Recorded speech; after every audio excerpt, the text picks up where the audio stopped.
প্যান্ডেমিকের মধ্যে এটা তোমাদের প্রথম অনলাইন ক্লাস। তো অনসাইট ক্লাসগুলোতে আমরা এতদিন পর্যন্ত অ্যারে পর্যন্ত কভার করছি সি প্রোগ্রামিংয়ে। তো আজকে আমরা সি প্রোগ্রামিংয়ে খুব ইম্পর্টেন্ট একটা টপিক কভার করব। সেই টপিকটার নাম হচ্ছে স্ট্রিং। এই স্ট্রিং হচ্ছে একটা ডাটা টাইপ। আমরা এতদিন পর্যন্ত যে প্রাইমারি ডাটা টাইপগুলো পড়ছি সেগুলো ধরো ইন্টিজার, ফ্লোট অথবা ডাবল, তারপরে ক্যারেক্টার। তো আমরা সবাই জানি ইন্টিজার ডাটা টাইপটা আমরা ইউজ করি যে কোনো সংখ্যা, যেমন ধরো 17 এরকম একটা সংখ্যা স্টোর করার জন্য, বা এরকম একটা মানে ডেসিমেল না এরকম একটা নাম্বারকে প্রসেস করার জন্য। আর ফ্লোট বা ডাবল ইউজ করে আমরা দশমিক সংখ্যা বা ডেসিমেল পয়েন্ট ভ্যালুকে প্রসেস করার জন্য, যেমন ধরো 5.63 এরকম। আর ক্যারেক্টার ইউজ করি আমরা হলো ইন্ডিভিজুয়াল ক্যারেক্টার, যেমন ধরো এ হলো একটা ক্যারেক্টার অথবা বি হলো একটা ক্যারেক্টার। এরকম ইন্ডিভিজুয়াল একটা ক্যারেক্টারকে প্রসেস করার জন্য আমরা ক্যারেক্টার টাইপ ডাটা ইউজ করি। কিন্তু এতদিন পর্যন্ত আমরা পুরো একটা ওয়ার্ড বা পুরো একটা লেটার এইটাকে প্রসেস করা যায় এরকম কোনো ডাটা টাইপ এখনো পড়িনি। এবং সেখানে আসছে আমার স্ট্রিংটা।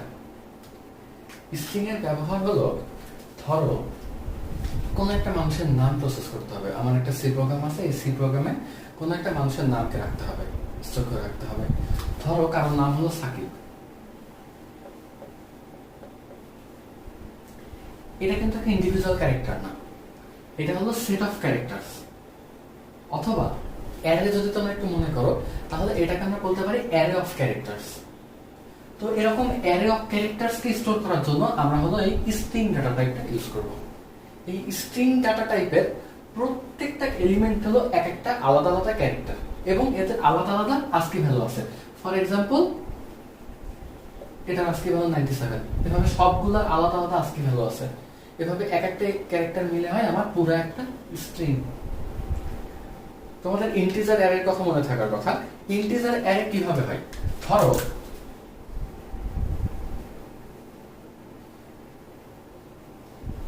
এটা হলো আমার একটা ইন্টিজার অ্যারে, এখানে আমার আছে হলো 13, এখানে আছে 10, এখানে আছে 7, এই তিনটা নাম্বার। এই ইন্টিজার অ্যারে, এই পুরো ইন্টিজার অ্যারেটা আমার তিনটা ইন্ডিভিজুয়াল ইন্টিজার নিয়ে গঠিত, ঠিক আছে? প্রথমটা হলো 13, যেটা হলো আমার 0 নম্বর পজিশনে আছে। এটা হলো 10, যেটা আমার ফার্স্ট পজিশন আছে, বা এর হলো ইন্ডেক্স হলো 1, এবং এরপরে হলো 2। ধরলাম এটা হলো আমার ইন্টিজার অ্যারে, এই অ্যারেটার নাম হলো এ অ্যারে। এই অ্যারের সাইজ কত বলতো? এই অ্যারের সাইজ হলো 3। যেহেতু এখানে তিনটা এলিমেন্ট আছে তাই এই অ্যারের সাইজ হলো 3। এটা হলো আমার একটা ইন্টিজার অ্যারে। এই ইন্টিজার অ্যারেটাকে যদি আমি একটা সি প্রোগ্রামে ডিক্লেয়ার করতে চাই, এই ইন্টিজার অ্যারেটাকে যদি আমি একটা সি প্রোগ্রামে ডিক্লেয়ার করতে চাই তাহলে আমার কি কোড লিখতে হবে? হ্যাশ ইনক্লুড বা লাইব্রেরি যেগুলো অ্যাড করা লাগে ওগুলা মানে তো তোমরা মানে উপরে নিচে হ্যাশ ইনক্লুড stdio.h এগুলো অ্যাড করে নিতে পারবা। আমার বোর্ডে জায়গা স্বল্পতার কারণে আমি শুধু মেইন ফাংশনের মধ্যে যে পার্টটা থাকবে আমি সেই পার্টটা লিখছি। এই ইন্টিজার অ্যারেটা যদি আমি সি প্রোগ্রামে ডিক্লেয়ার করতে চাই তাহলে আমাকে যে জিনিসটা লিখতে হবে সেটা হলো প্রথমে আমার অ্যারে টাইপ, ডাটা টাইপ। এই অ্যারেটার ডাটা টাইপ হলো ইন্টিজার, এবং তারপরে এ অ্যারের নাম বা আইডেন্টিটি। এই অ্যারের নাম হলো এ অ্যারে, এটা হলো আইডেন্টিটি। এরপরে সাইজ,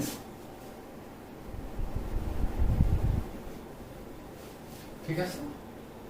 এটা হলো আমার এই ইন্টিজার অ্যারেটা। এই পর্যন্ত যদি রেখে দিই, তাহলে আমার যে জিনিসটা মানে ডিক্লারেশন করা হলো সেটা হলো এরকম একটা তিনটা জায়গা যেখানে ইন্টিজার বসবে। কিন্তু কত কত ইন্টিজার বসবে সেটা আমরা এখনো ডিক্লেয়ার করিনি, মানে আমরা এখনো অ্যারেটাকে ইনিশিয়ালাইজ করিনি। তো আমরা অ্যারে ইনিশিয়ালাইজ অনেক ভাবে করতে পারি। যেমন ধরো এখানেই আমি ইকুয়াল দিয়ে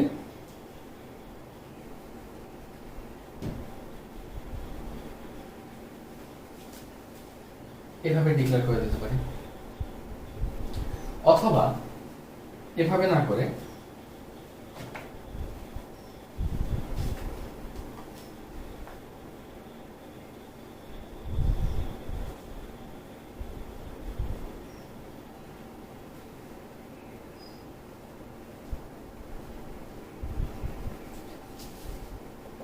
এভাবে এলিমেন্ট ওয়াইজ ডিক্লেয়ার করতে পারি। তাহলে এটা গেল হলো আমার ইন্টিজার অ্যারে। এবার চিন্তা করো আমার স্ট্রিংটা একটা ক্যারেক্টার অ্যারে, আমার এই স্ট্রিংটা একটা ক্যারেক্টার অ্যারে। তো এই স্ট্রিংটা ডিক্লেয়ার করব কিভাবে? আমার প্রথমে যে জিনিসটা নিতে হবে সেটা হলো আমার ডাটা টাইপ। স্ট্রিং যেহেতু ক্যারেক্টার টাইপের অ্যারে, তাই ডাটা টাইপ হলো ক্যারেক্টার। তারপরে এই স্ট্রিং এর নামটা, আমি ধরো এটার নাম দিলাম নেম। এরপর এটা সাইজ। স্ট্রিং এর ক্ষেত্রে এই সাইজটা হলো একটু মানে ক্রিটিক্যাল, যদি বুঝতে পারো তাহলে অনেক সোজা। আমি এই সাকিব নামটা আমার নেম নামের স্ট্রিং অ্যারেতে সেভ করতে চাই। তাহলে এর সাইজ মানে আপাত দৃষ্টিতে সাইজ কত হওয়া উচিত? আমার এটা একটা ক্যারেক্টার, দুইটা, তিনটা, চারটা, পাঁচটা, টোটাল 5টা ক্যারেক্টার আছে। তাহলে আমার এই স্ট্রিং এর সাইজ হওয়া উচিত 5। ক্লিয়ার? টোটাল যেহেতু 5টা ক্যারেক্টার আছে, তাই আমার স্ট্রিং এর সাইজ হওয়া উচিত 5।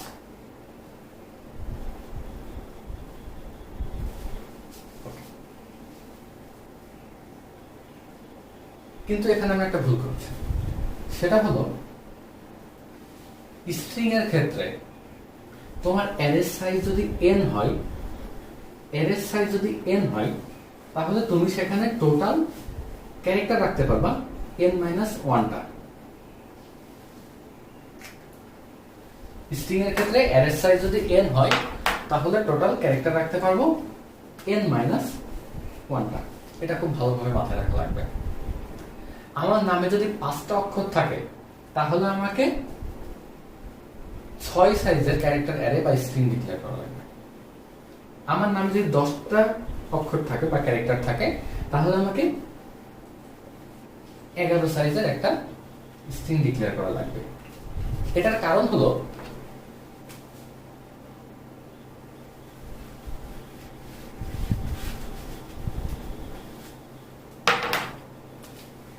এই অ্যারেটা যখন আমি কম্পিউটারে সেভ করব, তখন আমার এরকম একটা মেমরি ব্লক তৈরি হবে।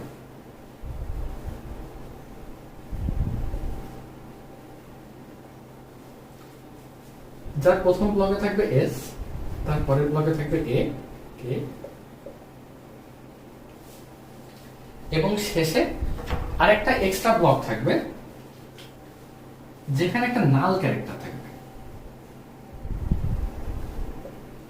এইটাকে বলা হয় নাল ক্যারেক্টার।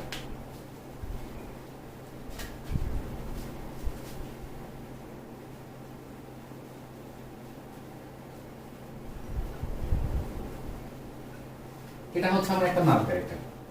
তো এই নাল ক্যারেক্টারটা দেওয়ার কারণটা পরে বলতেছি, তবে এখন এটা মনে রাখো যে আমি যে স্ট্রিং এ ডিক্লেয়ার করি না কেন, সেই স্ট্রিং এর শেষে আমার বাই ডিফল্ট একটা নাল ক্যারেক্টার বসবে। এই জন্য আমার স্ট্রিং এর সাইজ যা হবে, বা আমি যতগুলো ক্যারেক্টার রাখতে চাবো, তার থেকে এক বেশি সাইজের ক্যারেক্টার অ্যারে বা স্ট্রিং আমাকে ডিক্লেয়ার করা লাগবে।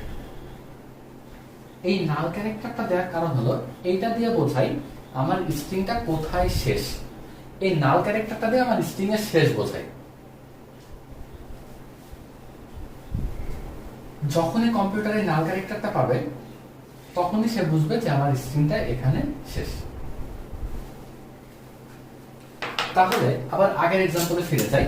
এখানে যে আমার ক্যারেক্টারের সাইজ, এই সাকিব নামটা স্টোর করার জন্য আমি ক্যারেক্টারের সাইজ নিয়েছিলাম যে 5, এইখানে আমি ক্যারেক্টারের সাইজ 5 নিতে পারবো না, এখানে আমাকে নিতে হবে 6। তাহলে আমি এই সাকিব নামটা স্টোর করতে পারবো। এখন আসি ডিক্লারেশনে। এটা ডিক্লারেশন অনেকভাবে করতে পারি। ফার্স্টে এখানে আমি স্ট্রিংটা ডিক্লেয়ার করে নিলাম, এবং তারপরে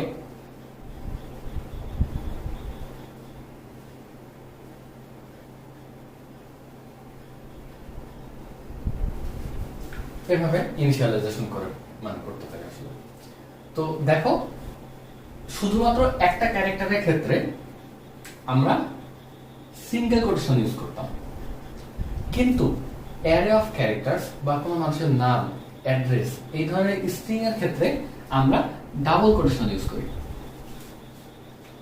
সিতে সিঙ্গেল কোটেশন দিয়ে একটা সিঙ্গেল ক্যারেক্টার বোঝাই এবং ডাবল কোটেশন দিয়ে একটা স্ট্রিং বোঝাই। ওকে, আচ্ছা, তো এটা গেল আমার ডিক্লারেশনের একটা ওয়ে। কিন্তু দেখো, তোমাকে এই যে কখনো এই নাল ক্যারেক্টারটা নিজে থেকে দেওয়া লাগবে না, এটা বাই ডিফল্ট কম্পিউটার এটা সেট করে দেবে। এবার আসি পরের একটা মেথড।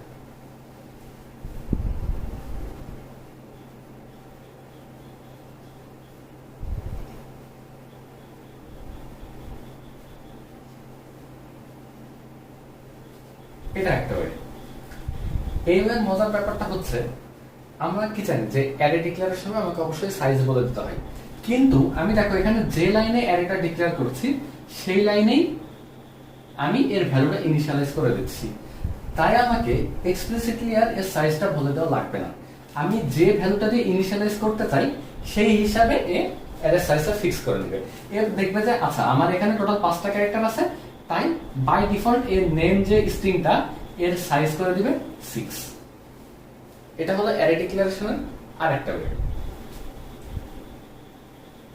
এবার আরেকটা ওয়ে দেখি।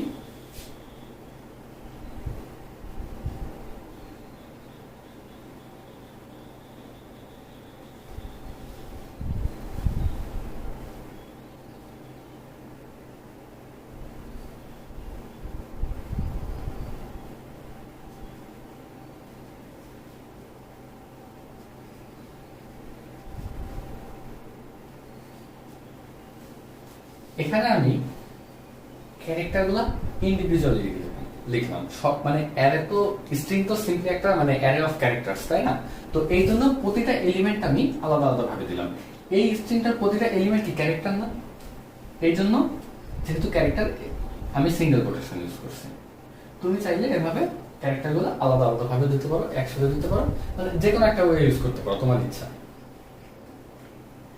আর এর বাইরে তো অবশ্যই মানে সবচেয়ে ইম্পর্টেন্ট যে ওয়েটা সেটা হলো কনসোল থেকে ইনপুট নেওয়া বা ইউজারের কাছ থেকে ইনপুট নেওয়া, যেমন আমরা অন্য সব ডাটা টাইপের ক্ষেত্রে করতাম স্ক্যানএফ দিয়ে।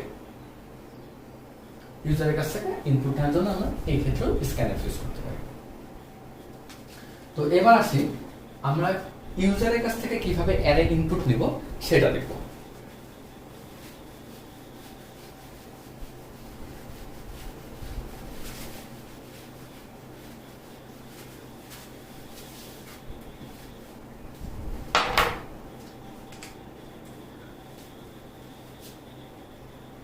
মনে করো আগে যেগুলো পড়াইছি সেগুলোর এক্সাম্পল দিই। আমি একটা এ ইন্টিজার ডিক্লেয়ার করলাম। এই এ ইন্টিজারটা আমি ইউজারের কাছ থেকে ইনপুট নিব।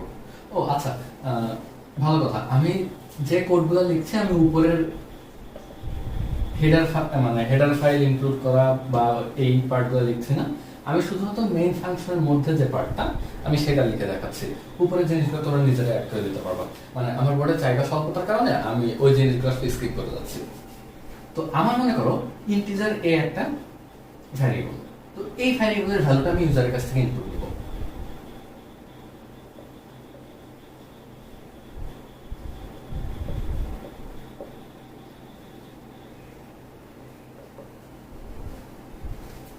তারপরে আমি এই ভ্যালুটা প্রিন্ট করব।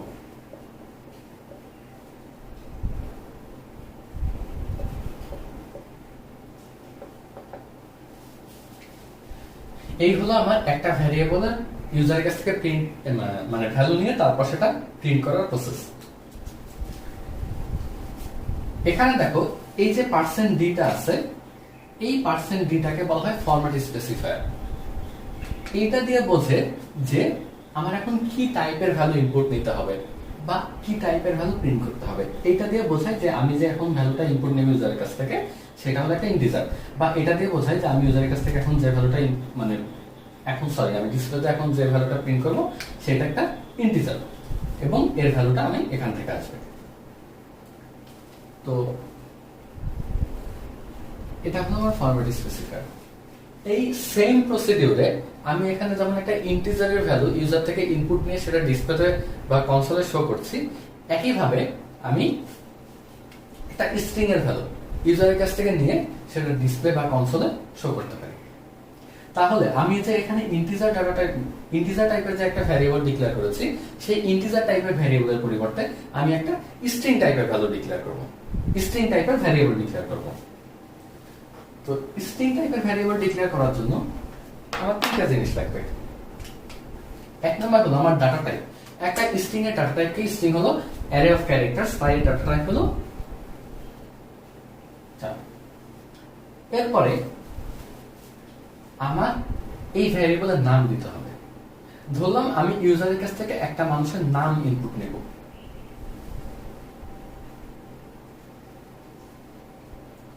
তারপরে দিতে হবে সাইজ। যেমন ধরো সাইজ দিলাম 10, ওকে, এই যে সাইজ দিলাম 10। এবার একটা জিনিস খেয়াল করো, আমি এখানে নেম যে স্ট্রিংটা ডিক্লেয়ার করেছি তার সাইজ হলো 10।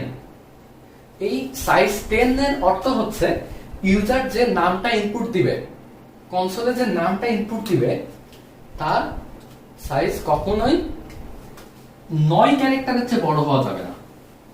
তার সাইজ কখনোই 9 ক্যারেক্টারের চেয়ে বড় হওয়া যাবে না। কিন্তু এর ছোট কি হতে পারে? অবশ্যই পারে।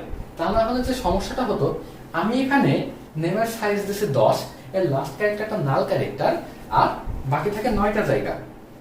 আমার যদি ইনপুট দেওয়ার সময় ফিক্স দেয়া লাগতো 9টা ক্যারেক্টার, তাহলে আমি আসলে মানে ইউজারের নাম 9 ক্যারেক্টার না হইলে সে ইনপুট দিতে পারতো না, এরকম একটা ঝামেলার মধ্যে পড়তাম।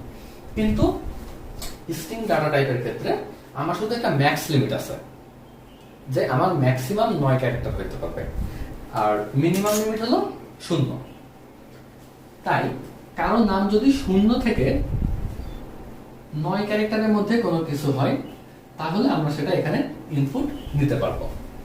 কিন্তু 9 এর বেশি হলে সেই পার্টটার ইনপুটের মধ্যে কাউন্ট হবে না। বুঝে গেছে? আচ্ছা, তো এবার আসি ফরম্যাট স্পেসিফায়ারে। এই %d দিয়ে তো বোঝা যেত যে এটা হলো আমার একটা ইন্টিজার, কিন্তু আমরা কি এখন আর ইন্টিজার ইনপুট নিচ্ছি না, আমরা এখন ইনপুট নিচ্ছি একটা স্ট্রিং। স্ট্রিং এর ফরম্যাট স্পেসিফায়ার হলো %s।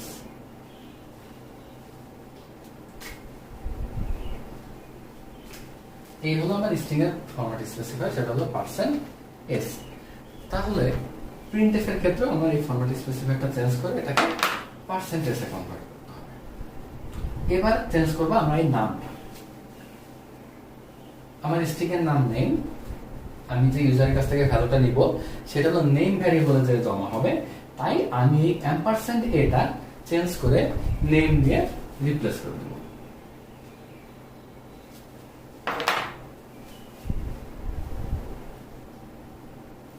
আচ্ছা, এখন তোমরা হয়তো মনে করছো যে আমি একটা ভুল করেছি, সেটা হলো আমি এখানে এম্পারস্যান্ড সাইনটা দেই নাই। কিন্তু স্ট্রিং এর অন্য সব ডাটা টাইপের ক্ষেত্রে তুমি যখন ইনপুট নিবা, তখন এই মানে স্ক্যানএফ এর ক্ষেত্রে তুমি যেখানে ভ্যারিয়েবলের নামটা দিবা তার আগে এম্পারস্যান্ড সাইনটা দেওয়া লাগে, কিন্তু স্ট্রিং এর স্ক্যানএফ এ তোমার কোনো এম্পারস্যান্ড সাইন দেওয়া লাগে না। তাহলে আমি একইভাবে প্রিন্টএফও এটা চেঞ্জ করে,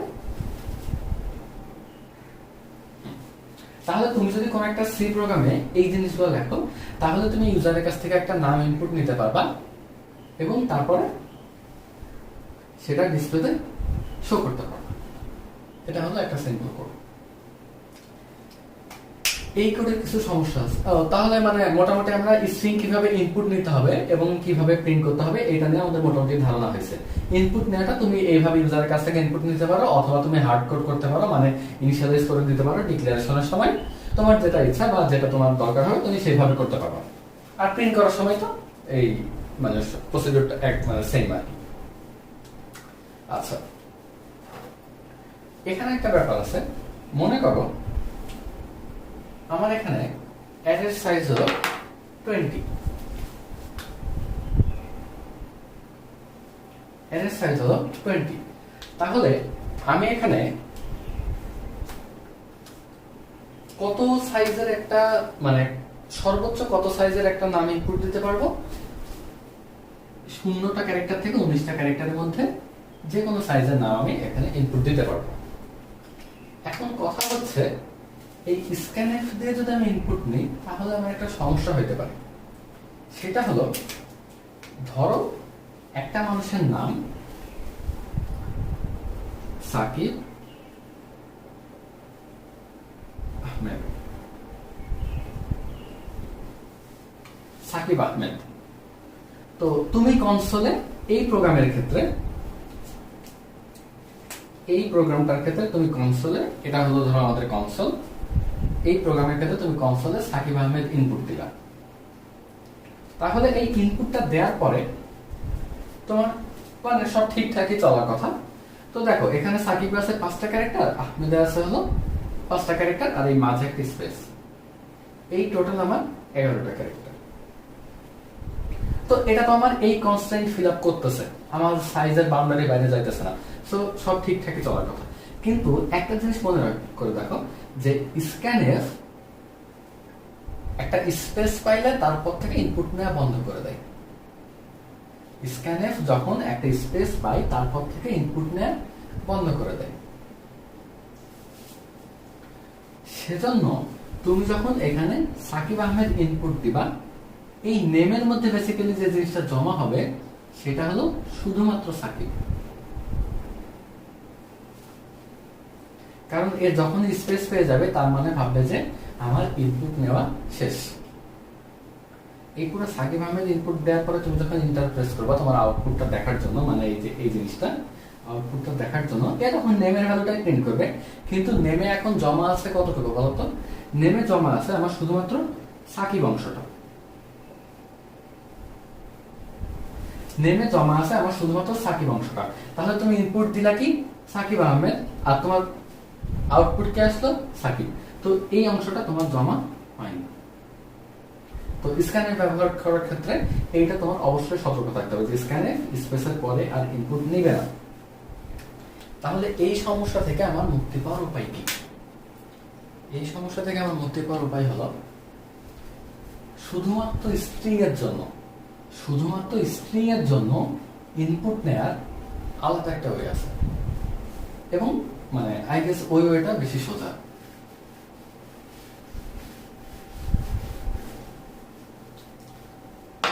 সেটা হচ্ছে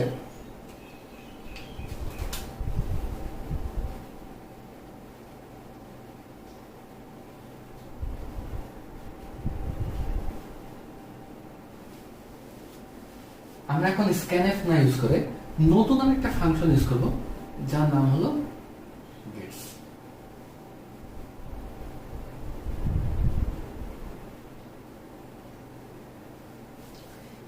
এই জিনিসটা এটার ইকুইভ্যালেন্ট।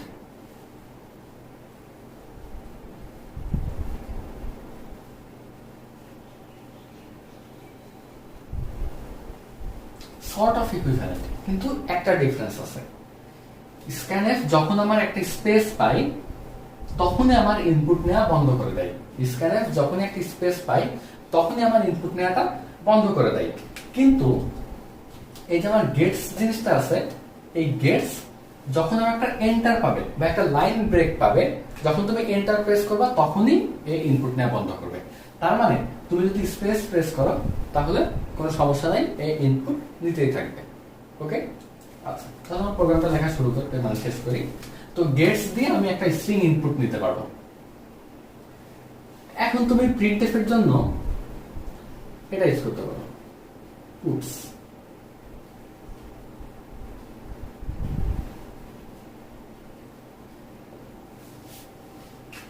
এই জিনিসটা আবার এটার ইকুইভ্যালেন্ট।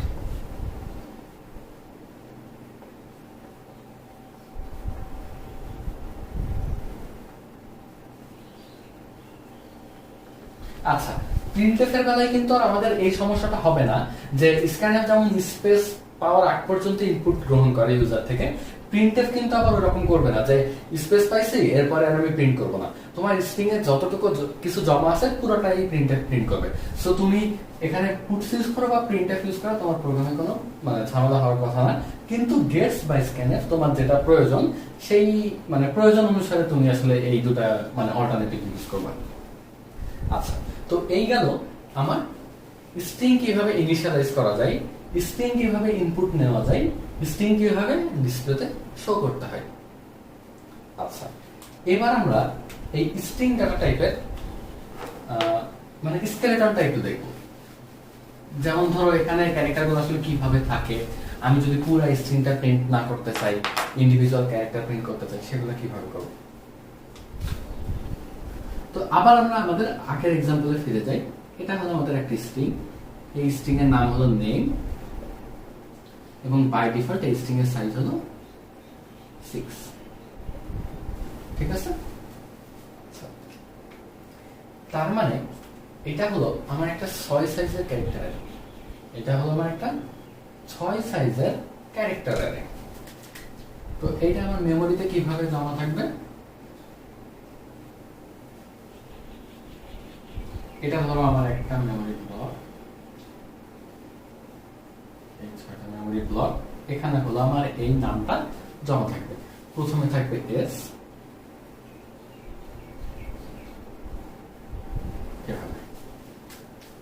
এবং ফাইনাল যে জায়গাটা আছে এইটা আমার ফিল আপ হবে একটা নাল ক্যারেক্টার দিয়ে, এবং এইটা দিয়ে বোঝাবে যে আমার স্ট্রিংটা শেষ। বাকি জিনিসগুলো অ্যারের মতোই। আমার এই ইন্ডেক্সটার নাম কি, এটা হলো আমার 0 ইন্ডেক্স, এটা 1, এটা 2, এটা 3, এটা 4, এটা 5। 0 থেকে 5 টোটাল আমার 6টা ইন্ডেক্স। এখন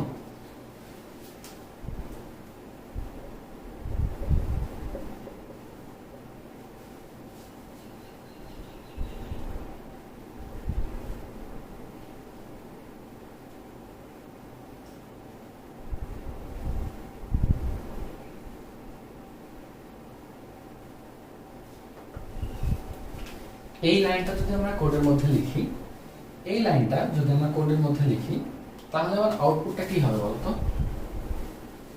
এই লাইনটা কোডের মধ্যে লিখলে আমার আউটপুটটা হবে হলো, আমি এখানে এই নেম স্ট্রিং এর প্রথম ক্যারেক্টারটা প্রিন্ট করতে চাই। আমি কিন্তু এখন পুরো একটা ক্যারেক্টার প্রিন্ট করতেছি না, আমি একটা ইন্ডিভিজুয়াল আমি কিন্তু এখন পুরো একটা স্ট্রিং প্রিন্ট করতেছি না, আমি একটা ইন্ডিভিজুয়াল ক্যারেক্টার প্রিন্ট করতেছি। যেহেতু আমি একটা ইন্ডিভিজুয়াল ক্যারেক্টার প্রিন্ট করতেছি, তাই আমি আর %s ইউজ করিনি, আমি ইউজ করছি %c। তো আমার এই 0 পজিশনে যে ক্যারেক্টারটা আছে সেটা প্রিন্ট হবে। আমার 0 পজিশনের ক্যারেক্টারটা হলো s, তো আমার এই আউটপুটে s প্রিন্ট হবে। তো আমি যদি এখানে এই 0টা 3 করে দিই, 3 করে দিলে আমার কি প্রিন্ট হবে? 3 নাম্বার পজিশনে যে আমার জিনিসটা আছে হলো আই প্রিন্ট হবে। তো এভাবে তুমি চাইলে ইন্ডিভিজুয়াল ক্যারেক্টার প্রিন্ট করতে পারো। একটা পুরো অ্যারে আমরা কিভাবে প্রিন্ট করতাম মনে আছে? একটা পুরো অ্যারে আমরা প্রিন্ট করতাম হলো ফর লুপের সাহায্যে। একটা পুরো অ্যারে প্রিন্ট করতাম আমরা, মানে অ্যারের যত সাইজ 0 থেকে তার আগ পর্যন্ত ফর লুপ চাইলে আমি সবগুলা অ্যারের এলিমেন্ট প্রিন্ট করতে পারতাম। এই স্ট্রিংও কিন্তু একটা ক্যারেক্টার অ্যারে, তাই তুমি একই ভাবে ওই ফর লুপগুলো ইউজ করে তোমার স্ট্রিং এর সাইজ যে পর্যন্ত সেই পর্যন্ত ইটারেট করে তুমি ইন্ডিভিজুয়াল ক্যারেক্টারগুলো প্রিন্ট করতে পারবা। ওকে, তো এটা গেল হলো আমার স্ট্রিং এর বেসিক ইনপুট আউটপুট।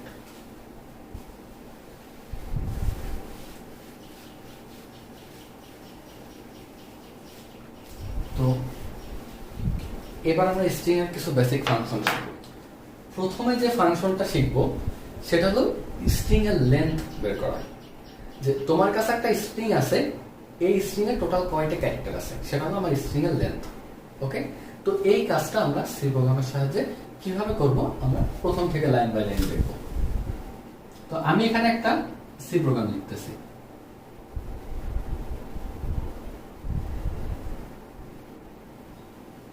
আচ্ছা, তো যেহেতু আমি কোড ব্লকস বা এই ধরনের কোনো আইডি ইউজ করতেছি না, আমি নিজের মতো করে লিখতেছি, তো এখানে মানে দু একটা সিনট্যাকটিক্যাল এরর বা কোনো কিছু ভুল থাকতে পারে, ওগুলা আসলে অত মানে ক্ষমাসুন্দর দৃষ্টিতে দেখলেই ভালো হবে আর কি।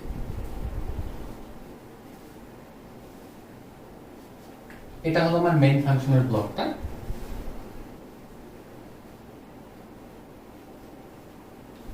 তো তোমরা জানো যে এই বেসিক এই পার্টটুকু আমার সবগুলো প্রোগ্রামের ক্ষেত্রে সেম। তো এই জিনিসটা আমি লিখে রাখলাম, এটা আমি মোটামুটি মানে আপাতত কিছু সময়ের জন্য মুছতেছি না। তো এবার আমি কোডের মধ্যে আসি। আমার অবজেক্টিভটা হলো একটা স্ট্রিং এর লেন্থ বের করা। আমার কাছে একটা মানে অজানা সাইজের স্ট্রিং আছে, সেটার লেন্থ কত আমি সেটা বের করব।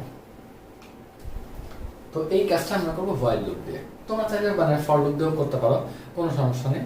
আচ্ছা আমি মানে দুটাই করে দেখাচ্ছি। আমি ইনিশিয়ালি হোয়াইল লুপ দিয়ে করি, তারপর সেটাকে ফর লুপে কনভার্ট করে দেখাচ্ছি।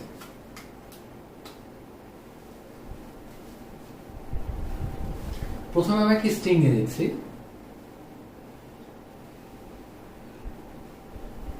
স্ট্রিং এর নাম নিলাম str,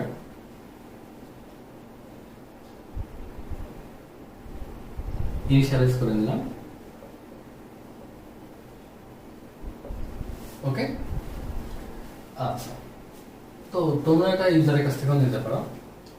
দেখো, তো এবার আমার অবজেক্টিভ হলো এটা লেন্থ বের করা। তো এজন্য আমি একটা ভ্যারিয়েবল দেব লেন নামে। তো এই ভ্যারিয়েবলের মধ্যে আমি আসলে আমার লেনটা জমা রাখবো, যে এই স্ট্রিং এর যে সাইজ সেটা আমি এই ভ্যারিয়েবলের মধ্যে জমা রাখবো, এবং আলটিমেটলি আমি প্রোগ্রামের শেষে এই ভ্যারিয়েবলের মানটা যখন প্রিন্ট করব তখন আমি আমার এই পুরো স্ট্রিং এর সাইজটা পেয়ে যাব। তো এবার দেখো,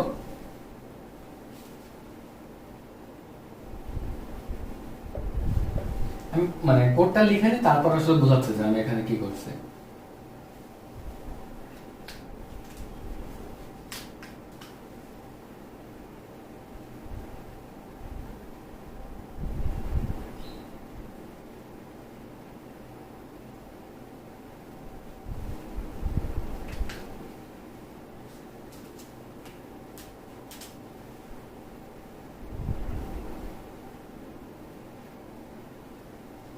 এই আইটা দিয়ে আমি আসলে লুপটা চালাবো, আই ডিক্লেয়ার করতে ভুলে গেছিলাম। আইটা ব্যবহার করবো লুপ চালানোর জন্য আর কি।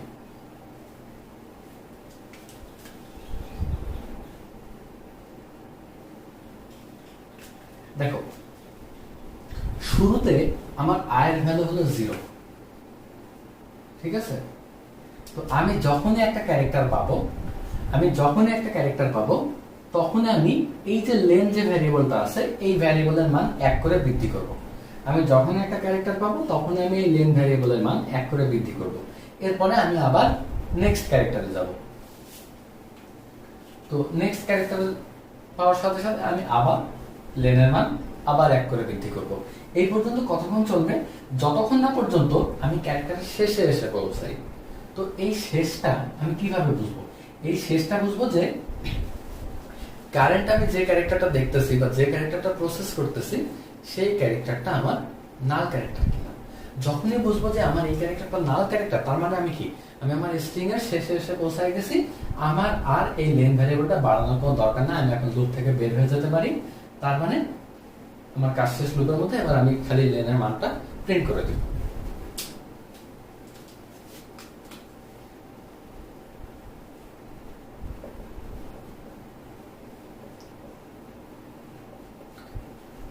লেনটা যেহেতু আমার একটা ইন্টিজার,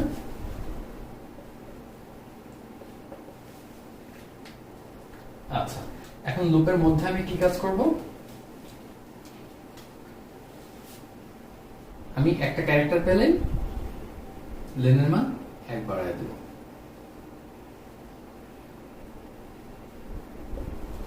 এই প্লাস প্লাস মানে তোমাদেরকে মানে আমি ক্লাসে বলছিলাম প্লাস ইকুয়ালস 1।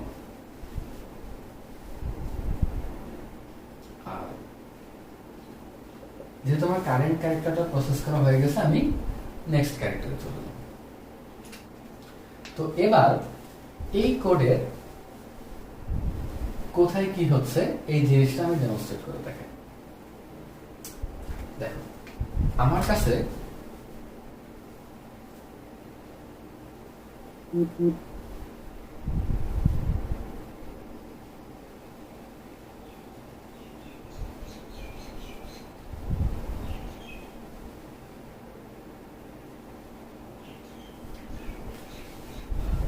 কাছে এই স্ট্রিংটা আছে, আমি বেসিক্যালি এই স্ট্রিংটাকে প্রসেস করতেছি। আমার কোডের শুরুতে আমি দুইটা ভ্যারিয়েবল নিছি, একটা হলো লেন আর একটা হলো আই। আমার শুরুতে আই এর ভ্যালু হলো 0 এবং লেন এর ভ্যালু 0। তো আমি এখন কোডের এই লাইনটাতে আছি, এরপরে নেক্সট লাইনে যাব। তো এই স্ট্রিংটার নাম হচ্ছে str, এই স্ট্রিংটার নাম হচ্ছে str। আর এখানে ইনডেক্স গুলো আমি বসায় দিই। এটা হলো আমার 0 ইনডেক্স, এটা হলো আমার 1 ইনডেক্স, এটা 2 ইনডেক্স, এটা 3 ইনডেক্স, এটা 4 5। এটা হলো আমার এই স্ট্রিং এর ইনডেক্স গুলো। তো দেখো, শুরুতে আমি হোয়াইল লুপে ঢুকতেছি। হোয়াইল লুপ কি চেক করবে? আমার শর্তটা কি, যে যদি আমার str i নাল না হয়, এটা ভালো করে খেয়াল করো, যদি আমার str i এই জিনিসটা, str i হলো একটা ক্যারেক্টার, str হলো আমার পুরো এই স্ট্রিংটা, আর str i হলো আমার একটা ক্যারেক্টার। যদি আমার এই str i জিনিসটা নাল না হয়, এই str i জিনিসটা যদি নাল না হয়, তাহলে আমি লুপের মধ্যে ঢুকবো। যদি নাল পাই তাহলে আমি লুপ থেকে বের হয়ে যাব। এবার শুরুতে দেখো আমার i এর মান 0, তার মানে str i মানে আমার কি বোঝাচ্ছে বলো তো? str i বলতে বোঝাচ্ছে আমার str 0। এই str 0 কোনটা? str 0 হচ্ছে আমার একটা ক্যারেক্টার যেটা হলো s, ঠিক আছে? str 0 হলো একটা ক্যারেক্টার যেটা হলো s। তো দেখো, এখন এই s কি আমার নালের সমান? s কি নাল? না, s নাল না। তাহলে এ কি করবে? এই লুপে ঢুকবে। লুপে ঢুকে এ প্রথমে কি কাজ করবে? লেনের মান 1 বাড়ায় দিবে। তাহলে আমার লেন যে আগে ছিল 0, এখন লেন কত হবে? 1। ডান। লেন বাড়ানোর পরে এ i এর মান 1 বাড়ায় দিবে। তাহলে আমার এখন কারেন্ট i এর মান হলো 1। শেষ। লুপ একবার হলো, আবার লুপের প্রথমে চলে যাবে। আবার চেক করবে যে আমার str i নাল কিনা। এখন আমার str i মানে কি বোঝাচ্ছে? এখন আমার str i মানে বোঝাচ্ছে str 1। str 1 মানে হলো a। a কি নালের সমান? a নালের সমান না অবশ্যই। তার মানে a যেহেতু নালের সমান না, a কি করবে? আবার লুপের মধ্যে ঢুকে যাবে, লুপ থেকে বের হবে না। লেনের মান আবার 1 বাড়াবে, লেন 1 থেকে হয়ে গেল 2 এবং i এর মান 1 বাড়াবে, এটা হয়ে গেল 2। আবার একই ভাবে ঢুকবে 2।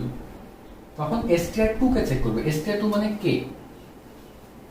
তার মানে এখন চেক করবে যে আমার k এই ক্যারেক্টারটা কি নাল ক্যারেক্টারের সমান? না, k ক্যারেক্টার কখনোই নাল ক্যারেক্টারের সমান না। তাই এই আবার লুপে ঢুকবে, লেনের মান 1 বাড়াবে 3 এবং i এর মান 1 বাড়াবে 3। এবার আবার লুপে চেক করবে যে i এর মান আমার এখন 3, তো str3 যেটা, এটা হলো i। str3 কি নালের সমান? না, আবার লেন 1 বাড়াবে 4 4। আচ্ছা, আবারে 1 বাড়াবে, str4 চেক করবে। str4 কি? str4 হলো আমার b। b কি নালের সমান? না, b যেহেতু নালের সমান না, আমার লেনের মান হবে 5, i মান হবে 5। এবার মজার জিনিসটা হলো, আবার লুপে ঢুকবে। এবার দেখো str, এবার কি চেক করবে? str5 এই জিনিসটা কি নালের সমান? str5 এই জিনিসটা কি নালের সমান? হ্যাঁ, অবশ্যই আমার str5 জিনিসটা নাল ক্যারেক্টারের সমান। যেহেতু এই str ক্যারেক্টার মানে 5 জিনিসটা নাল ক্যারেক্টারের সমান, তার মানে এ এখন আর লুপে ঢুকবে না। কারণ আমার এই হোয়াইল লুপে ঢোকার শর্ত কি ছিল? হোয়াইল লুপে ঢোকার শর্ত ছিল যে যতক্ষণ পর্যন্ত আমি যে ক্যারেক্টারটা প্রসেস করব সেটা নাল না হবে। কিন্তু এখন আমি এমন একটা ক্যারেক্টার প্রসেস করতেছি যেটা নাল, তার মানে এর এখন হোয়াইল লুপে ঢুকবে না, এই হোয়াইল লুপ থেকে বের হয়ে যাবে। তাহলে আমার এখন প্রোগ্রামটা কই আছে? হোয়াইল লুপ থেকে বের হয়ে আমার এই পজিশনে আছে। আমার নেক্সট লাইন কোনটা কম্পাইল করবে? printf লেনের ভ্যালু প্রিন্ট করবে। আমার এই লেনের ভ্যালুটা প্রিন্ট করবে।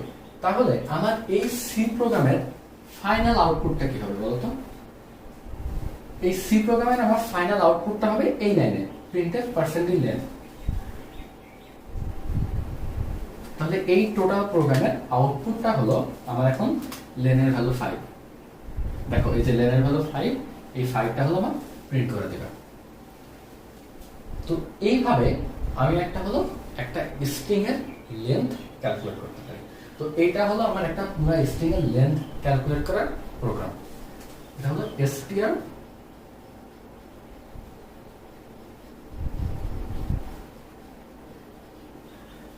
এটা হলো স্ট্রিং লেন্থ ক্যালকুলেশনের সি প্রোগ্রাম ফাইল লুপ দিয়ে। এবার এই সেম প্রোগ্রামটা আমি একটা ফর লুপ দিয়ে লিখব। কিচ্ছু চেঞ্জ করা লাগবে না, শুধু এই হোয়াইল লুপটাকে আমি ফর লুপে কনভার্ট করে দেব। তোমাদের মনে আছে হোয়াইল লুপকে কেমনে ফর লুপে কনভার্ট করে? দেখো, হোয়াইল লুপকে আবার বলতেছে, হোয়াইল লুপকে ফর লুপে কনভার্ট করার নিয়ম হলো, আমার যে কন্ডিশনটা, একটা ফর লুপের আমার তিনটা জিনিস থাকে। প্রথমে বসবে ইনিশিয়ালাইজেশন।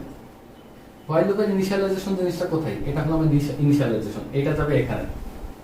এরপরে কন্ডিশনটা মানে লুপটা কতক্ষণ চলবে সেটা হলো এই জিনিসটা, এটা আসবে আমার মাঝের এই জায়গাটাতে। তারপর হলো আমার ইনক্রিমেন্ট, আমার যে লুপ ভ্যারিয়েবল আছে, যে ভ্যারিয়েবলটা আমার লুপটা চালাচ্ছে সেটা হলো এই কেসে আই। এই আমার লুপ ভ্যারিয়েবলটা যাবে হলো এখানে। তাহলে এই যে এইভাবে আমি একটা হোয়াইল লুপকে ফর লুপে কনভার্ট করে ফেললাম। এই সেম প্রোগ্রাম এখন ফর লুপে লিখতে পারবো না, মানে সব সেম থাকবে, শুধু আমি হোয়াইলকে ফর দিয়ে রিপ্লেস করে দেবো। দেখো,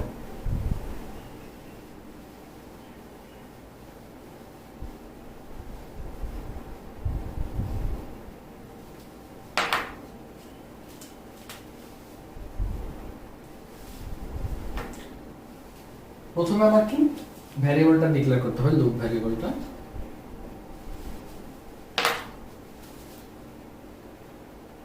প্রথমে আমার লুপ ভ্যারিয়েবল ইনিশিয়ালাইজেশন করতে হবে, তারপর হলো আমার কন্ডিশনটা দিতে হবে,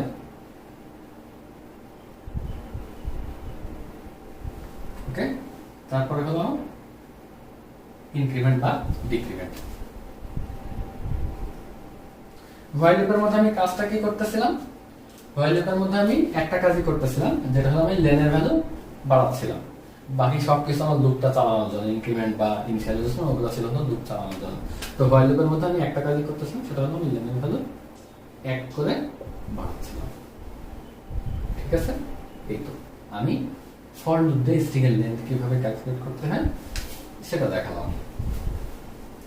এই এত কষ্ট করে যে আমি একটা স্ট্রিং এর লেন্থ ক্যালকুলেট করলাম, এই লেন্থ ক্যালকুলেট করার জন্য একটা ডিফল্ট ফাংশন আছে, যে ফাংশনটা ইউজ করে আমরা এক লাইনে একটা স্ট্রিং এর লেন্থ পাবো। তো মানে এখন কথা হলো, আমরা তাহলে একবারেই কেন ওই ডিফল্ট ফাংশনটা ইউজ করি না স্ট্রিং এর লেন্থ ব্যবহার করার জন্য? আমরা কেন এত ঝামেলা করে একবার হোয়াইল লুপ দিয়ে শিখলাম, একবার ফর লুপ দিয়ে শিখলাম? তো এটার পেছনে কারণ হলো, এক নাম্বার কারণ, তুমি সি প্রোগ্রামিং যত বেশি প্র্যাকটিস করবা তুমি তত বেশি মানে ভালো করতে পারবে প্রোগ্রামিং এ।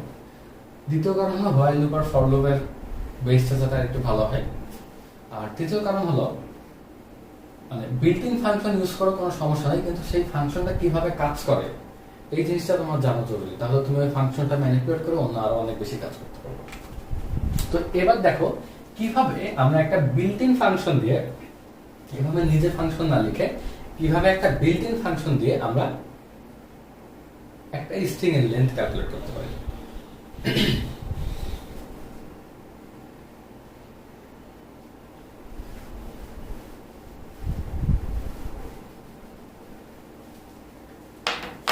একটা স্ট্রিং এর লেন্থ ক্যালকুলেট করার জন্য আমার যে বিল্ট ইন ফাংশনটা ইউজ করতে হয় সেটার নাম হচ্ছে strlen। একটা স্ট্রিং এর লেন্থ ক্যালকুলেট করার জন্য আমার যে বিল্ট ইন ফাংশনটা ইউজ করতে হয় সেটার নাম হচ্ছে strlen।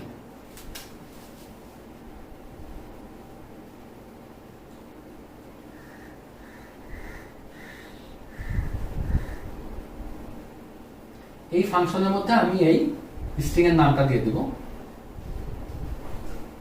তাহলে আমার এই যে লেন্থ ভ্যারিয়েবলের মধ্যে আমার এই স্ট্রিং এর লেন্থটা জমা হয়ে যাবে। এখন আমি এই যে লেন্থ ভ্যারিয়েবলটা প্রিন্ট করলে আমি স্ট্রিং এর লেন্থটা পেয়ে যাবো, এক লাইনে করব। আচ্ছা, কিন্তু এখন সমস্যা হলো আমরা এর আগেও একটা বিল্ট-ইন ফাংশন দেখেছিলাম যেটা হলো স্কয়ার রুট, মনে আছে? তো এই স্কয়ার রুট ফাংশনটা যখন মানে ব্যবহার করছিলাম তখন আমরা আলাদা একটা হেডার লাইব্রেরি ইউজ করছিলাম। হেডার লাইব্রেরি কেন ব্যবহার করে, ওখানে কি কি থাকে এগুলো আমরা জানি সব, তাই না? তো আলাদা একটা হেডার লাইব্রেরি ইউজ করছি যেটা হলো math.h। তো আজকে আমরা এরকম আরেকটা বিল্ট-ইন ফাংশন ইউজ করলাম যেটা হলো strlen। তো strlen এই ফাংশনটা আমার হলো stdio.h এর মধ্যে নাই। এটা যেহেতু এর মধ্যে নাই তাই আমাকে আলাদা আরেকটা হেডার ইউজ করা লাগবে, সেটা হলো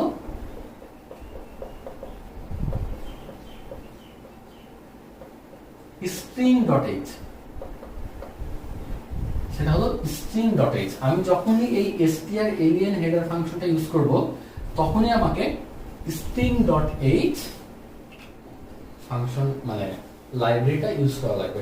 তবে অনেক অনলাইন আইডি বা কোড ব্লকসও হয়তো অনেক সময় এই strlen মানে এইটার জন্য তুমি যদি string.h টা অ্যাড না করো তাও হয়তো তোমার এটাতে এরর দেয় না, খালি একটা ওয়ার্নিং দেয়। কিন্তু মানে ইন জেনারেল এটা তোমাকে অবশ্যই অ্যাড করতে হবে, মানে সব প্ল্যাটফর্মে যদি তুমি তোমার প্রোগ্রামটা চালাতে চাও। এই strlen এর জন্য string.h ফাংশনটা আমরা ইউজ করব, মানে বিল্ট-ইন ফাংশন ইউজ করব। তো এখন কথা হলো এখান থেকে তো মানে পরীক্ষায় কোশ্চেন আসতেই পারে বা যে কোনো জায়গায় কোশ্চেন আসতে পারে। তো কোশ্চেন আসলে ভালো করে লক্ষ্য করবা যে আমি যে স্ট্রিং এর লেন্থটা বের করতে বলছি সেটা বিল্ট-ইন ফাংশন দিয়ে বের করতে বলছি, না তোমাকে মানে ফর লুপ বা হোয়াইল লুপ দিয়ে করে দেখাতে বলছি। বিল্ট-ইন ফাংশন ইউজ করা যাবে না এটা উল্লেখ করে দিছি, ঠিক আছে?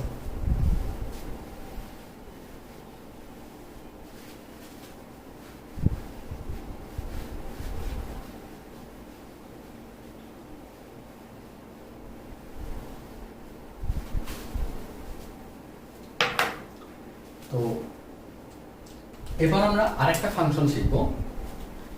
এই ফাংশনটা হলো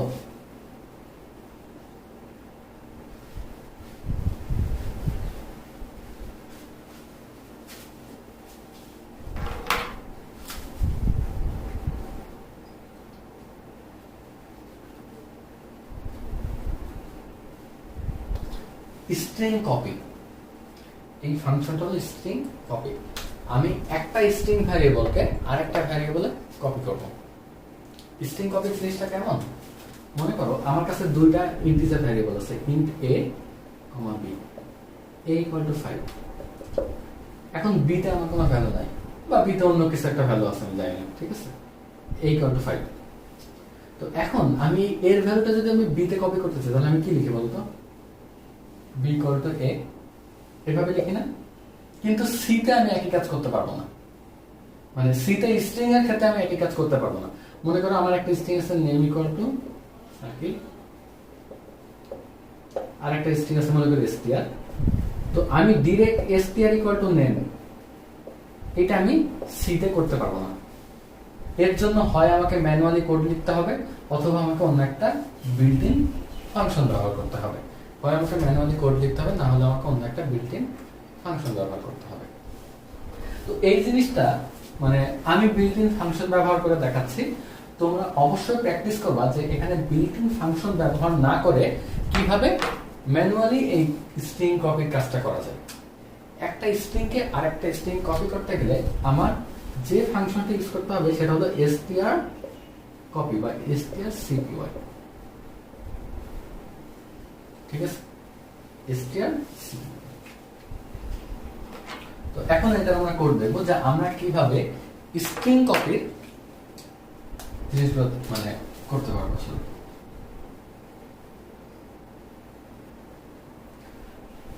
আবার আগের মতো এখানে কিন্তু আমার দুইটা হেডার ফাইল লাগবে। এখানে আমার দুইটা হেডার ফাইল লাগবে। By default standard input output dot H এটা তো আমার লাগবেই, এবং যেহেতু আমরা strcpy নামে আরেকটা বিল্ট-ইন ফাংশন ইউজ করছি তাহলে ওই ফাংশনের জন্য আমার যে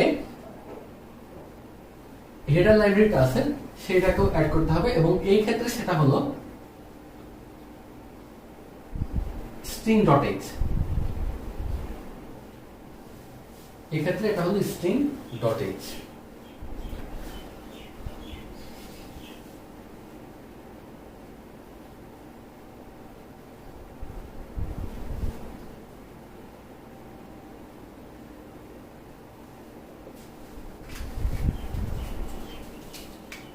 এটা হলো আমার একটা স্ট্রিং, এই স্ট্রিং এর নাম হলো সোর্স, মানে আমি বোঝার স্বার্থে এই সোর্স নামটা দিচ্ছি।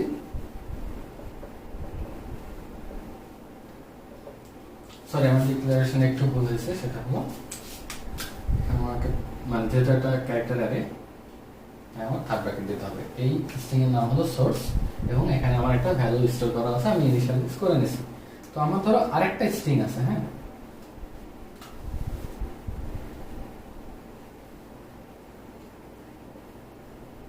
এই স্ট্রিং এর নাম দিলাম টার্গেট, এর সাইজ দিলাম 20, ওকে, এর সাইজ দিলাম 20। এখন কথা হলো আমি যখন স্ট্রিং কপি করতে যাব, মানে এটা খুব স্বাভাবিকভাবে চিন্তা করলেই বোঝা যায় যে আমার টার্গেট স্ট্রিং এর যে সাইজটা, টার্গেট স্ট্রিং এর সাইজটা অবশ্যই আমার সোর্স স্ট্রিং এর সাইজ থেকে সমান বা বড় হওয়া লাগবে, ওকে। কারণ তুমি একটা বড় জিনিসকে একটা ছোট জায়গায় তুমি আটাইতে পারবে না। এর সাইজ যদি এর থেকে মানে সোর্স স্ট্রিং এর সাইজই যদি আমার টার্গেট স্ট্রিং থেকে বড় হয়, তাহলে সোর্স স্ট্রিংটা থেকে তুমি টার্গেটে রাখবা কেন? এই জন্য অবশ্যই আমার টার্গেট স্ট্রিং এর সাইজ অবশ্যই সোর্স স্ট্রিং থেকে বড় হওয়া লাগবে, না হলে আমার str কপি কাজ করবে না। এবার আমি আমার ফাংশনটা ইউজ করব। ফাংশনটা কি?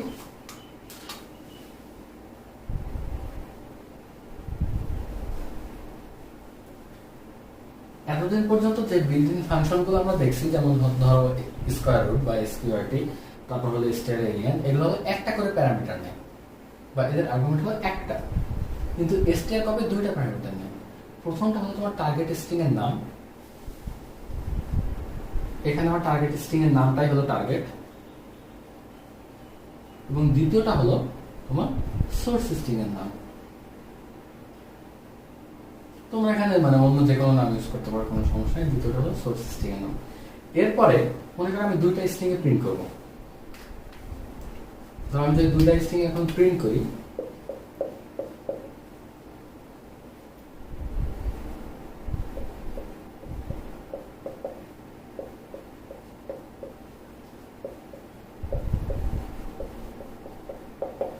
আমি যদি দুইটা স্ট্রিং প্রিন্ট করি, তাহলে আমার আউটপুট কি আসা উচিত?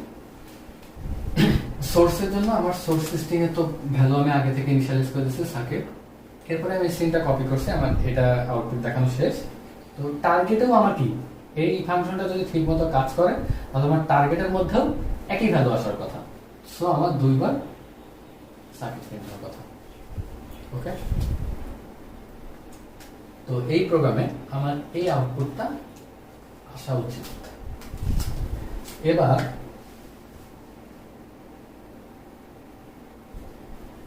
এই স্ট্রিং থেকে আরো আমরা দুইটা ফাংশন দেখব।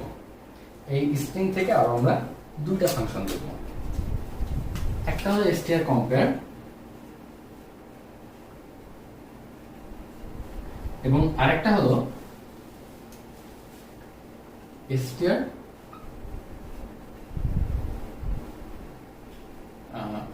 সরি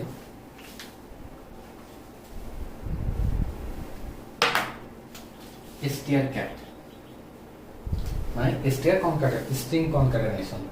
তো স্ট্রিং কম্পেয়ার ফাংশনের কাজ হলো যে তুমি দুইটা স্ট্রিং দিলা, এই দুইটা স্ট্রিং ইকুয়াল কিনা, এই দুইটা স্ট্রিং একই কিনা এটা বের করা।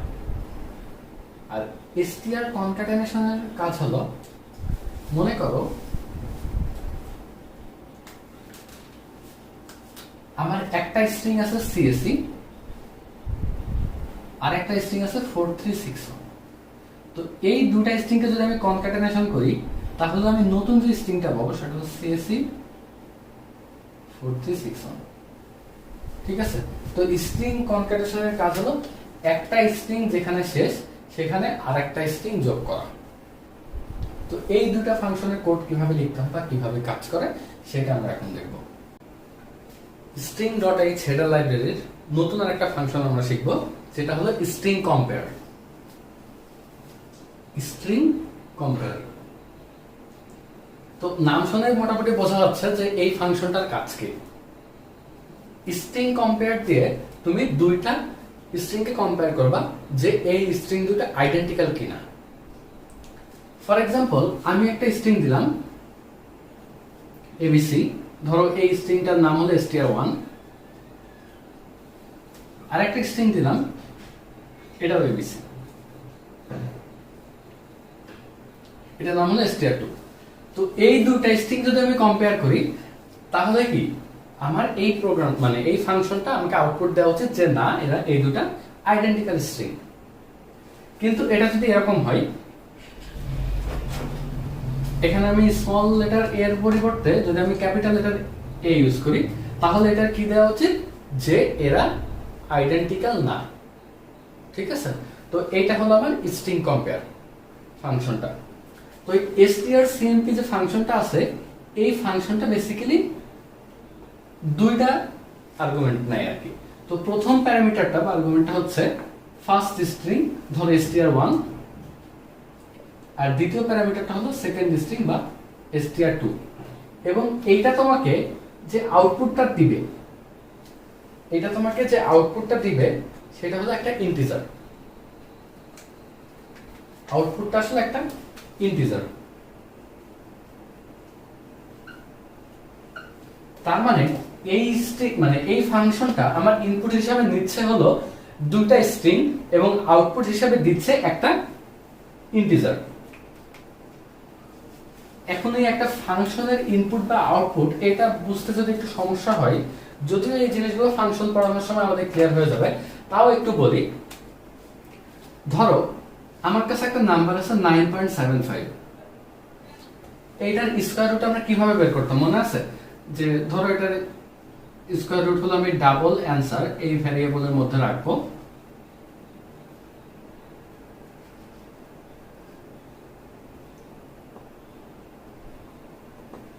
তো এটা লিখলে আমার এই যে অ্যানসার ভ্যারিয়েবলের মধ্যে এর স্কয়ার রুটটা জমা থাকতো। তো এখানে দেখো এই স্কয়ার রুট ফাংশনের ইনপুট হচ্ছে আমার 9.75 এবং আউটপুটটা আমার জমা হচ্ছে এই অ্যানসার ফাংশন মানে অ্যানসার ভ্যারিয়েবলের মধ্যে। তো একই ভাবে এই strcmp আমার একটা ফাংশন যা ইনপুট হলো দুইটা স্ট্রিং, যে দুইটা স্ট্রিংকে আমি কম্পেয়ার করে দেখতে চাই যে তারা আইডেন্টিক্যাল কিনা, এবং এর আউটপুট হচ্ছে একটা ইন্টিজার। ওকে, তো এই স্ট্রিং কম্পেয়ার ফাংশনের আউটপুট আমার তিন ধরনের হতে পারে, মানে বেসিক্যালি এর আউটপুট আমার তিন ধরনের ইন্টিজার হতে পারে। একটা হলো 0, একটা হলো 1, একটা হলো -1। 0, 1 এবং সরি মানে একটু ভুল বলছি, একটা ইনপুট হলো 0, আর একটা হলো পজিটিভ, আর একটা হলো নেগেটিভ। মানে পজিটিভ যে কোনো ভ্যালু থাকতে পারে, নেগেটিভ যে কোনো ভ্যালু থাকতে পারে, অথবা 0। তো এখন এই তিনটা ইন্টিজার দেখে আমি কিভাবে বুঝবো যে আমার এই দুইটা স্ট্রিং আইডেন্টিক্যাল কিনা? সেটা দেখো, আমার যদি ইনপুটটা 0 হয়, আমার যদি আউটপুটটা 0 হয় তাহলে বুঝবো যে আমার এই স্ট্রিং দুটো আইডেন্টিক্যাল। এবার নেগেটিভ আর পজিটিভ এই দুটো আউটপুট বোঝার জন্য তোমাকে যে জিনিসটা মনে রাখা লাগবে বা যে জিনিসটা বোঝা লাগবে সেটা হলো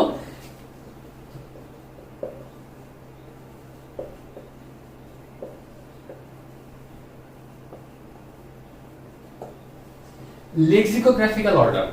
দুইটা ওয়ার্ডের লেক্সিকোগ্রাফিক্যাল অর্ডার বলতে বোঝায় যে এই দুইটা ওয়ার্ডের মধ্যে ডিকশনারিতে কোন ওয়ার্ডটা আগে থাকবে বা ডিকশনারি ওয়ার্ডে কোনটা আগে থাকবে।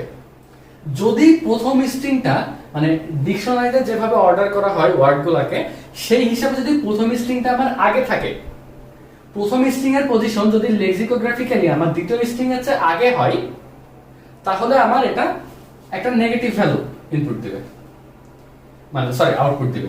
আর যদি প্রথম স্ট্রিং এর পজিশন আমার ডিকশনারিতে বা ডিকশনারি অর্ডারে যদি এই স্ট্রিং এর থেকে মানে দ্বিতীয় স্ট্রিং এর পরে হয় তাহলে সেটা আমার একটা পজিটিভ আউটপুট দেবে।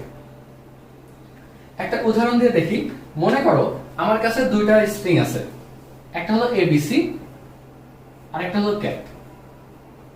তো এখন এই দুটো যদি আমি কম্পেয়ার করতে চাই তাহলে আমার আউটপুটটা কি হবে, নেগেটিভ না পজিটিভ?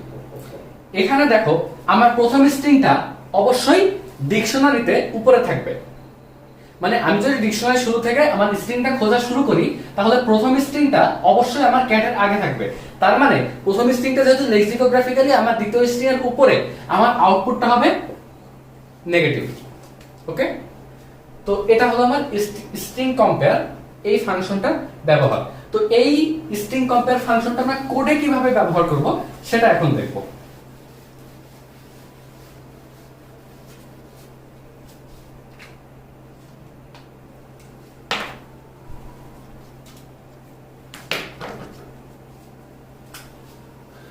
প্রথমে আমি হেডার ফাইলগুলো নিয়ে নিচ্ছি।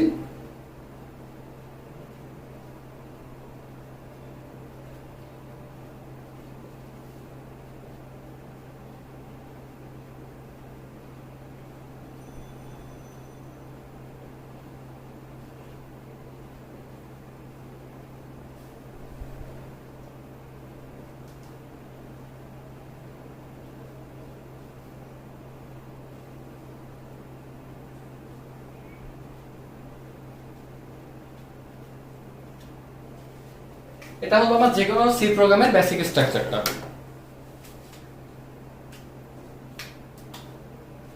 এবার আমি দুইটা স্ট্রিং নিয়ে নিই যে দুটাকে আমি কম্পেয়ার করতে চাই।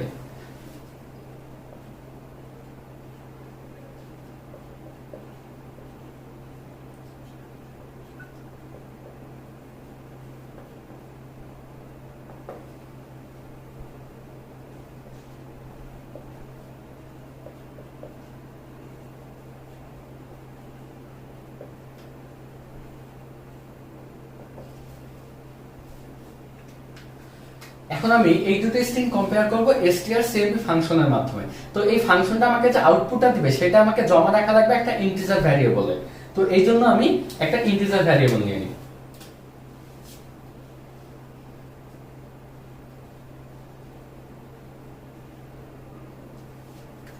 এখন এই ans ভ্যারিয়েবলের মধ্যে আমি আমার স্ট্রিং কম্পেয়ার ফাংশনের আউটপুটটা জমা করব।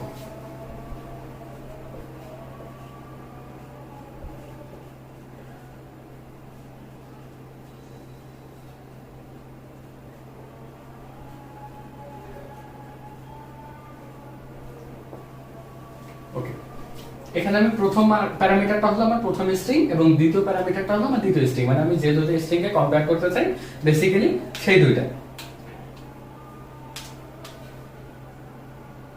তো ফাইনালি আমি অ্যানসারটা প্রিন্ট করে দেব।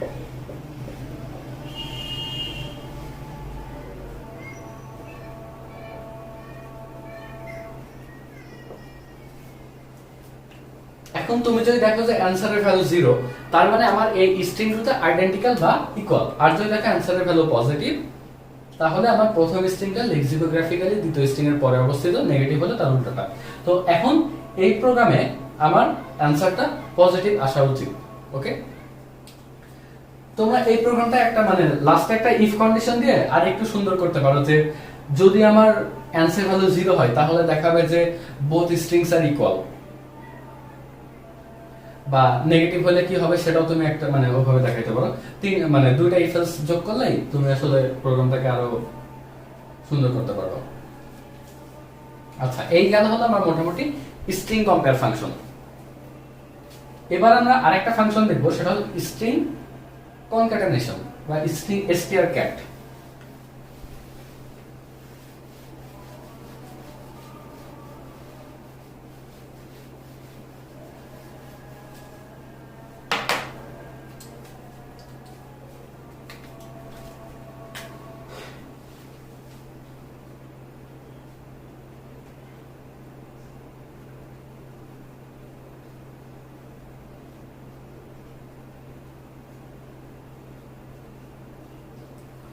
স্ট্রিং 1 আর মানে str1 আর str2 হলো আমার দুইটা স্ট্রিং টাইপের ভ্যারিয়েবল, এবং এই str1 এর ভ্যালু হলো CSE এবং str2 এর ভ্যালু হলো 4361। যে ফাংশনটা শিখবো সেটা হলো str। তো এই দুইটা স্ট্রিং কে যখন আমি কনক্যাটেনেট করব তখন আমার যেটা হবে যে এই প্রথম স্ট্রিংটা যেখানে শেষ হয়েছে, তার শেষে এই স্ট্রিংটা যুক্ত হয়ে যাবে। তার মানে ব্যাপারটা হচ্ছে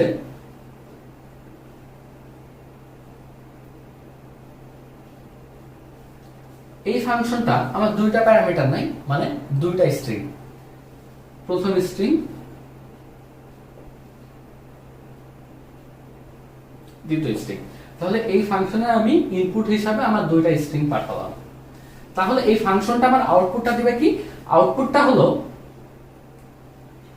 এই প্রথম স্ট্রিংটাকে ব্যাক করবে এই দুটা স্ট্রিং এর, মানে দুটো স্ট্রিং একসাথে অ্যাড করে দিয়ে। ঠিক আছে? তো এখান থেকে আমি যে নতুন আউটপুটটা পাবো, আগে আমার str1 কি ছিল? আগে আমার প্রথম স্ট্রিং ছিল csc আর দ্বিতীয় স্ট্রিং ছিল 4361। এখন এই ফাংশনটা রান করার পরে আমি যদি আবার str1 এই জিনিসটা প্রিন্ট করি, আমি যদি আবার str1 এই জিনিসটা প্রিন্ট করি, তাহলে দেখবো যে আমার str1 এর ভ্যালু হলো csc 4361। আর যদি আমি str2 প্রিন্ট করি, str2 কিন্তু আগের মতোই থাকবে, এটাই কোনো চেঞ্জ হবে না। এটা হলো আমার শুধুমাত্র 4361 দেখাবে। তাহলে মোটামুটি স্ট্রিং কনক্যাটেনেট করা মানে কি বোঝায় সেটা আমরা বুঝছি। এখন আমরা হলো কোডের মধ্যে एग्जांपल দেখব।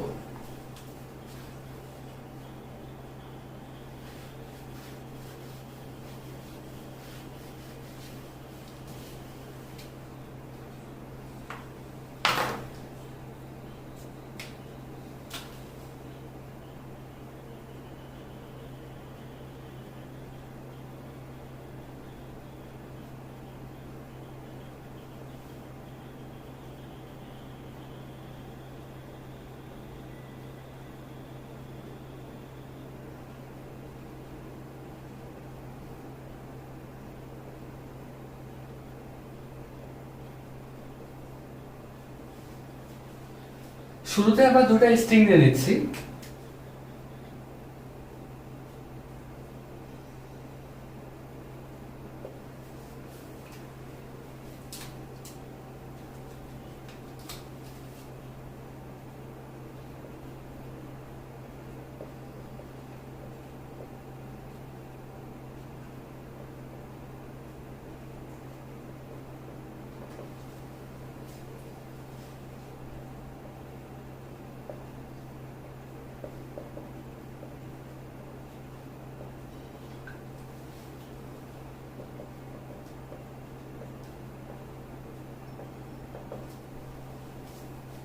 এখন এই দুটো স্ট্রিং আমি কনক্যাটেনেট করতে চাই, এই দুটো স্ট্রিং আমি কনক্যাটেনেট করতে চাই।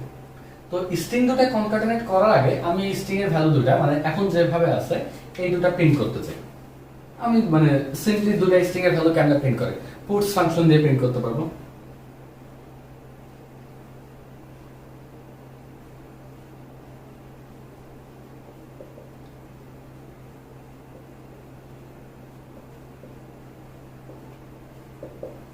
ওকে, এরপরে আমি এই স্ট্রিং দুটো কনক্যাটেনেট করব। কনক্যাটেনেট কেমনে করব? strcat ফাংশনটা ইউজ করব।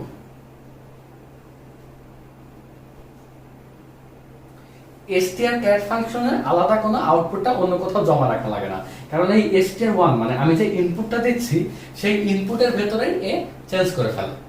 যেহেতু আমার ইনপুটটা চেঞ্জ হয়ে যাচ্ছে, আমি ইনপুট থেকে যেহেতু আউটপুট পাচ্ছি, তাই আমার এই strcat এর আউটপুটটা আর অন্য আলাদা স্ট্রিং এ জমা রাখা লাগে না।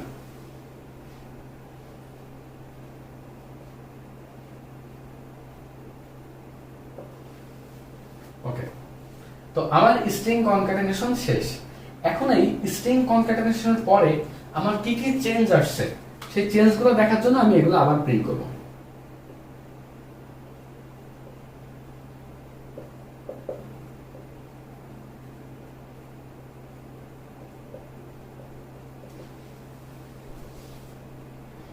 এই হলো আমার মোটামুটি পুরো প্রোগ্রামটা। এখন আমরা দেখব যে এটার আউটপুটটা কি আসে।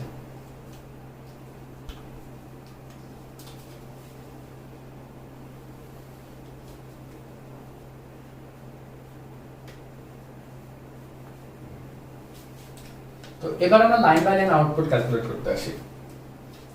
আমার ডিসপ্লেতে কখন একটা জিনিস শো করবে, যখন আমি সেটাকে প্রিন্ট করব তখন। প্রিন্ট করার আগ পর্যন্ত আমার ডিসপ্লেতে কিছু শো করবে না। প্রথম লাইনে আসি, আমি একটা স্ট্রিং নিলাম str1 csc এবং আরেকটা স্ট্রিং নিলাম str2 csc। এই জায়গাটায় আউটপুট লিখবো আর আমি এটা হলো ক্যালকুলেশন বোঝানোর জন্য এই স্পেসটা রাখছি। তাহলে আমার কাছে এখন দুইটা ঘর আছে,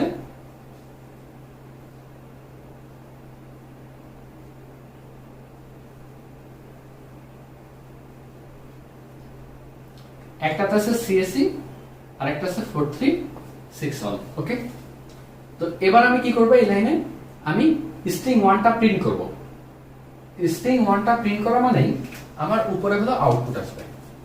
তো উপরে আমার আউটপুটটা কি আসবে, স্ট্রিং 1 যদি প্রিন্ট করি, আমার স্ট্রিং 1 এর ভ্যালু এখন সিএসি। আচ্ছা, এরপর আমি প্রিন্ট করতেছি স্ট্রিং 2।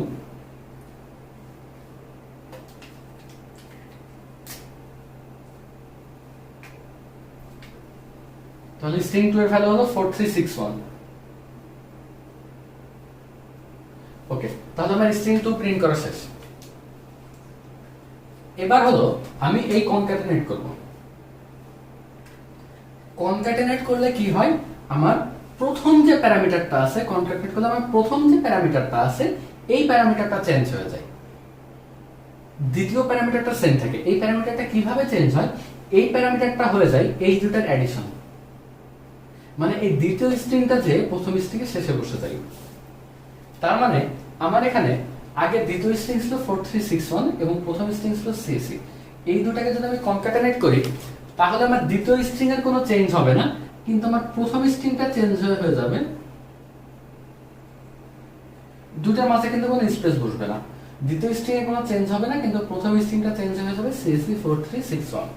তো এই ফাংশনে আমি এখানে এই চেঞ্জটা করছি, কিন্তু এখনো কিছু ডিসপ্লেতে প্রিন্ট করি নাই, এখনো ডিসপ্লেতে কিছু প্রিন্ট করি নাই, সেই জন্য আমার এখনো কিছু আউটপুট দেখাবে না। এবার এই লাইনে দেখো, এখানে আমি স্ট্রিং 1টা প্রিন্ট করছি এবং এখানে স্ট্রিং 2টা প্রিন্ট করছি। তাহলে স্ট্রিং 1টা যখন আমি প্রিন্ট করব তখন আমার কি প্রিন্ট হওয়া উচিত,